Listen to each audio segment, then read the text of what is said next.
welcome fellow travelers, your traveling buddy here, coming to you today from the campus of M.S.U. right here in East Lansing. And today I'm here for an event I just found out about. They're doing a haunted tour around M.S.U. So I figured that'd be a great Halloween thing to do. So travel with me, will you?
I'm on the campus of M.S.U, Michigan State University, and right here they're having the archaeologists, and they're going to be, that's like some haunted tours, I guess. So I figured that'd be a great Halloween thing, you know, to do, haunted tour. Here's my map. I brought my little headlamp thing so I can see the map, and this tells you where all of the mysterious things are.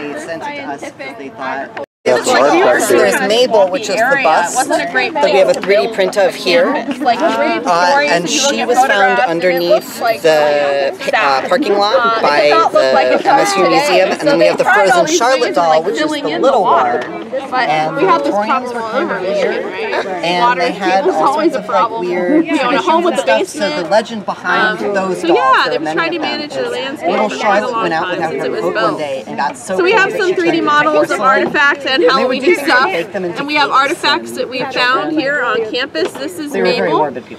We nicknamed her that, and she was a porcelain. Do you want a sticker too? Oh yes. Mummified possum. And you guys have a map? They started dumping trash in it to fill it. Okay. What's the story behind the possum? Yeah, everyone can have a map. So that possum and the possum head were both found in the walls of Cook Hall. But those are for us to wear. Sorry. When they were renovating, they found the possums in the walls. We don't know how long they were there for. If we hadn't found them, they'd be there still. Right. They were, you know, they died there and were naturally mummified. Somewhere they knew they would I'd pay a lot of money to know where the other body is. Right. I worry about that sometimes. But, you know, maybe we have like a... Let's go on this little adventure and find out where all this stuff is. So welcome everyone to the M.S.U Museum. My name is Grace, and I promise I will not stumble over this when I have a script for it. I'm a graduate student in anthropology here at M.S.U, and I will be speaking as part of campus archaeology program. However, I will also be doing a little guest appearance as one of the Paranormal Society's apparitions tour guides as well.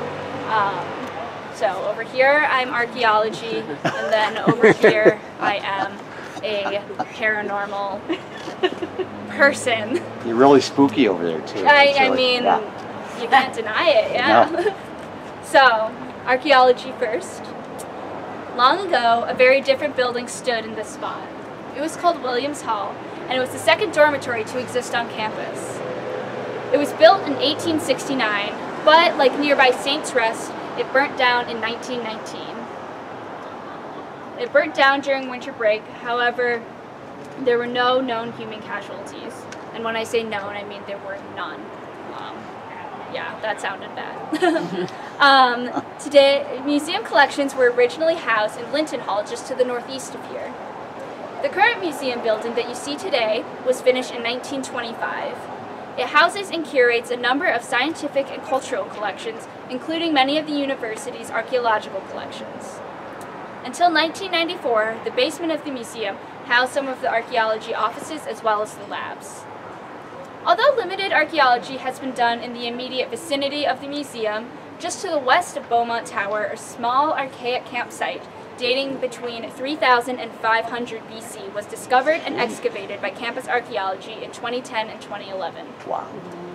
It's the only intact pre-Columbian Native American site known on campus and continues a long tradition of research focusing on and honoring the ancient Michigan land by M.S.U archaeologists. So now, Paranormal Society apparitions person. Yes, there's a more eloquent way to say that, but it's late. As far as apparitions go, over the years, archaeology graduate students, such as the ones you see tonight, were working in the basement of the labs, and they reported hearing people walking around on the first and second floors, as well as strange noises coming from behind the exhibits. One chilling story involves a janitor who once worked at the museum late at night during the 1980s. She reported seeing and speaking to a man she called Mr. Dirk. Upon further questioning of the janitor, the museum staff realized that she was describing Dirk Greenquist, a former museum curator who had passed away in 1974, years before the janitor had even moved to Michigan. It seems Mr. Dirk was loath to part with his beloved museum as well as its collections, so he decided to remain and keep watch over them all. Ooh, cool. Still here today, maybe. Maybe. So, check this out, man. That looks creepy as it is. Look at that. Looks like something from Nightmare Before Christmas type thing. Look at that. Look at the railings. That's from front of that Beals. And they say you hear ghosts. There are people walking around here. This is the site of Beals Lab in Beal Garden. And the Beals Lab is burned down, but the garden is still standing. The garden was created in 1873 and is the longest continually maintained university garden in the nation. William Beal, a professor at M.S.U, back then Michigan Agricultural College, would have run experiments and taught using that garden as a teaching facility. Using that experience in the experiments they ran there, he successfully lobbied for the construction of a standalone botany building in 1879. M.S.U constructed that building and outfitted it with the latest and high-tech equipment, which would have included compound microscopes at the time. For about 11 years, M.S.U and Beal ran experiments and made discoveries at his laboratory. Unfortunately, in 1890, the structure burned down. We don't know the exact cause of the fire, but we suspect that grad students working with either being not well prepared or not paying attention or working with new materials and high-tech equipment accidentally burned down the laboratory, and we were able to do archaeological investigations in 2016 in the area in which maps claim that the building should have been. We were able to confirm not only that the fact that the building was where they said it was, but also that it burned down. And the result of the excavations, we found lots of burned wood, we found melted glass, and we found general building materials, including nails and bricks and mortar. Usually we have people from the M.S.U Undergraduate Paranormal Society here with us, and so they are not, so I will go through their spiel. If you've already heard this, you're more than you don't, you can ask questions now. Okay. I can go through that, or you can wait for me to go through that again. I think we're all right, but thank you very much. Thank you for coming. Have a great night. So the Paranormal Society likes to investigate areas on campus that they believe have a high chance of being haunted or have paranormal activity. And they like to target areas on campus where buildings have either fallen down or burned down. This is a prime area for that, and because the gardens are still active, they like to, they were able to come here at night and do their experiments and talk to people during the daytime. They claim that people told them that screaming is sometimes heard from the gardens, and when people go to investigate them, all they see are shadowy figures moving away. It's also reported that a ghostly figure wearing 1920s period clothing has been sighted in the area, and it's suggested, I guess, that that might be Beale coming and checking on his experiments. They also claim that some of the paranormal activity could be its proximity to the river and the result of drownings. Much like archaeological investigations, the Paranormal Society uses their own methodologies and tools to investigate these areas. One of the tools that they like to use, they call a spirit box, which is a AM/FM radio, which they oscillate quickly between frequencies to create white noise and allow them to record the sounds of spirits. They claim that they've been able to hear help and people shouting hey. And they've also claimed that they have recorded growlings coming from the gardens when they didn't hear them beforehand. And that's it. All right, thank you. You're very welcome. Thank you. No problem. Do you have any questions?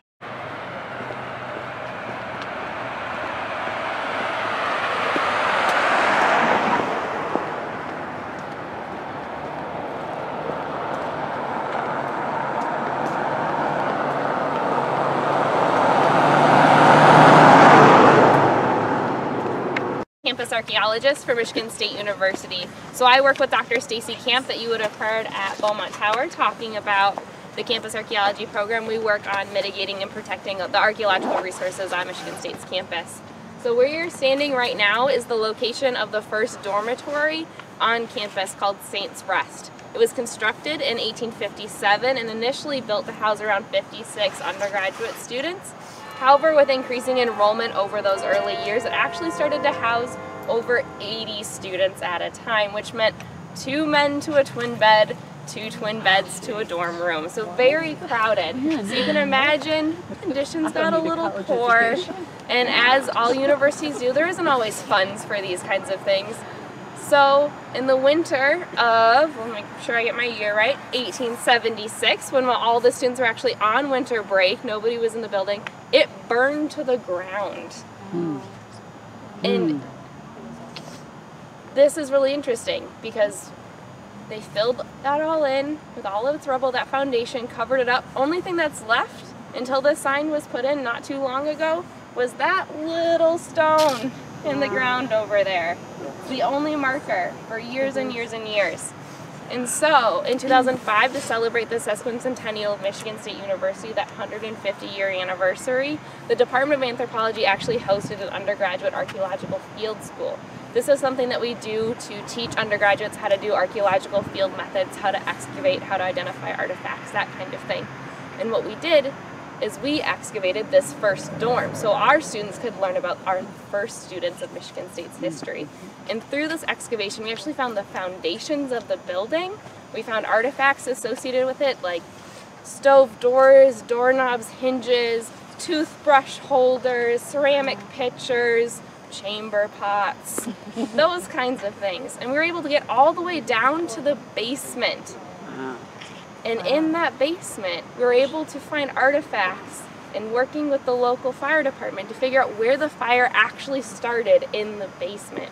And this is based off of construction tools and equipment that was left on the ground and hinted at a heater or a lamp being left behind in starting the blaze. So no one died in the fire. And it's because of this undergraduate field school that the campus archaeology program itself was able to be founded and funded, because we were able to share this importance of this historical and as well as we have prehistoric sites on campus, and we're able to protect them and mitigate them as MSU is developing and changing. One fun fact that I like to share about Saints Rest, and I kind of hinted at it earlier, they didn't have indoor bathrooms for this first dorm. So what did they have to do? They had to use a privy. You guys know what a privy is? An outhouse. This is a fancy outhouse. This had brick walls. It got cleaned out regularly. But as an archaeologist, We love privies. They're great because you know what? If you drop something into that privy, you're not going to go get it. It's going to stay there forever until an archaeologist, like one of us, comes along and decides to excavate it. Another great thing about privies is they're used to throw things away. So things that are thrown in there, especially after that last time before they were closing it up, after the building burned down, it's not going to be used anymore, was left there. Then they didn't clean it out again. So when we excavated it, we found entire dishware sets. We found Mabel, the doll head that you can see over at Beaumont Tower in the privy. We found a frozen Charlotte doll. We found the remains of what turned out to equal 17 different walleye fish heads. Wow. They were throwing everything away in the privy. These are all things that you cannot find out by looking at archival documents and these written records. You only find out by being able to excavate and learn about this history through archaeological research. So this is one of those fun hidden gems of campus, if you can call a privy a hidden gem. We like them. We find all sorts of stuff to be able to learn about MSU history, and then that way we can share it with you guys. So we have our Paranormal Society member to tell you some good stories. Yeah, my name is Ben. I'm one of the co-presidents of the Paranormal Club on campus here, and in all honesty, this is my favorite legend on campus. Out of everywhere on campus, you know, I've been doing this for 2 years through being co-president and just a lot of video work I do about the paranormal. I've been to, you know, pretty much everywhere on campus, including all the ones we visit on this tour. And this is the one that had the most stuff seem to happen. But before we even investigated it, a little side story about last year's tour. This very tour last year, 13 years after they excavated Mabel, a psychic, or you know who she said was a psychic, she pulled us aside and she said, "That doll, Mabel, is possessed." And then a lot of exciting words for a paranormal club co-president. She said it's an evil, ancient, demonic. I was excited because that stuff is cool. But yeah, so you should definitely stop by Beaumont Tower, and who knows, maybe there is an ancient entity in the doll head. Could be more than just a doll that was excavated.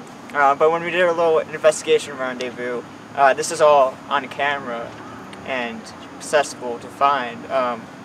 We were using a plethora of devices, and we decided to bring, so one of my friends, she bought one of those haunted dolls on eBay, so we heard about Mabel, so we're like, what if we bring our own haunted doll to Saints Rest? So it's kind of, I guess, counterintuitive, because we don't know now, kind of, I guess, if it was doll or Saints Rest, but it was one of the two.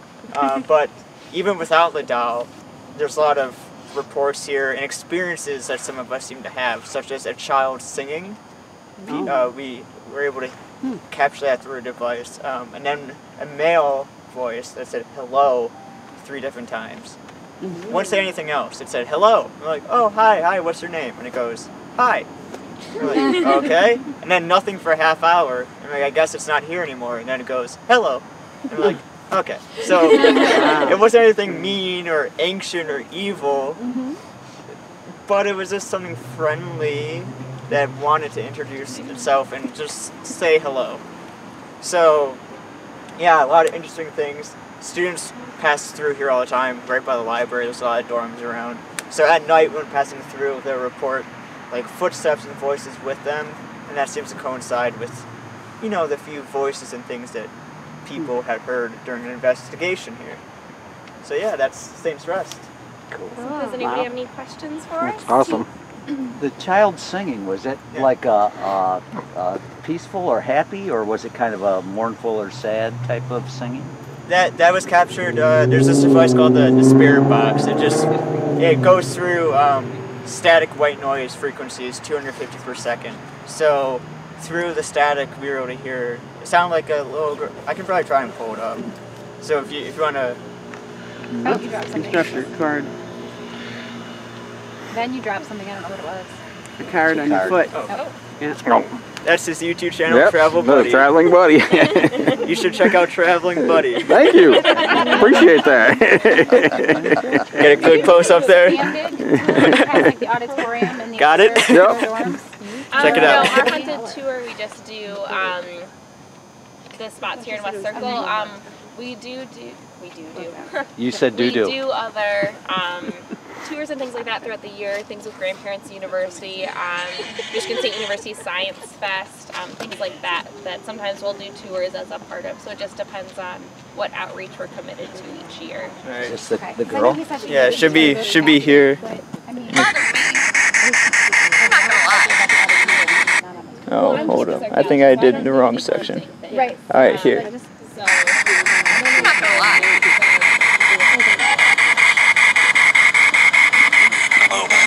Nope, that was a hello. It's the same hello that we got earlier. So that's Is that the machine making that? Yeah. Yeah, that's a spirit box. It's one of these. I'm just looking for her reactions because she was spooked. Yeah, there. No, keep it on. So after we got this sounds like a little girl singing. Bunch of Yeah. And then a huge, yeah, so after that, a huge group of MSU party goers decided. Now, is that your YouTube channel? Yeah. You guys are there? What's it called? Awesome. And I'll give a shout out that way people can find you guys. You know.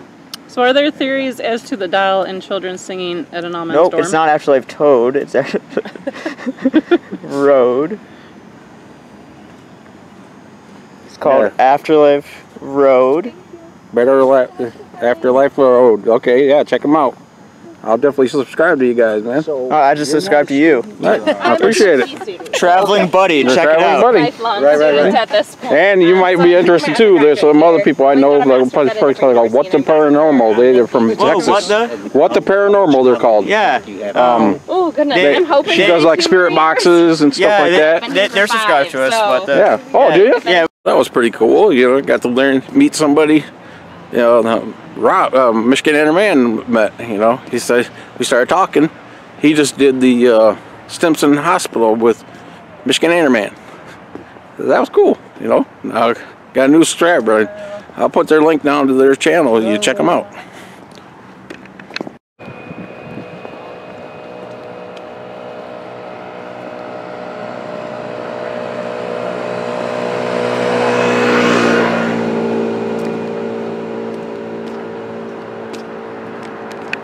How you doing? So, alrighty. Okay. So, this area of campus that we're standing on is used to be called Faculty Row, and it's where the original faculty housing for professors and their families were built. Between like 1857 and 1885, they built like a total of 11 of them. Most of them have either been torn down or moved. The only one left standing is Cowles Hall, which is a little bit behind you there. Yeah, since then it's been mostly filled in by dormitories, which were built between like 1920 and 1940. And they're named after famous women in M.S.U. history, including Mary Mayo. Yeah, so we did a short excavation here in 2008. Among the stuff that we found were old wooden sewer pipes, as well as bricks made from clay sourced from the Red Cedar River over there and fired on campus, which kind of gives you an idea of how dependent early campus construction efforts were on locally sourced materials. So then for the paranormal side, this is known as one of the most haunted buildings on campus. A lot of people have reported unnatural occurrences, such as a woman wandering in the halls they don't recognize, music coming from the piano, but when they go to check, nobody's there. Some people even say the portrait of Mary Mayo, as you walk past, her eyes follow you down the hall. Especially if you look at this triangle part of the building up there with the 3 windows, that's what's known as the Red Room. They say that it used to be painted red for satanic rituals, and some say even a woman died there. Of course, now it is off limits to students, but some say that they still see the lights flicker, even though no one's allowed up there. There was even an intern for the Paranormal Society who said while she was working here as an RA, she was down in the basement doing her laundry, heard noises from a restricted area, went to check. As she walked in, the door shut and locked behind her, and she wasn't able to get out, even though she had a master key.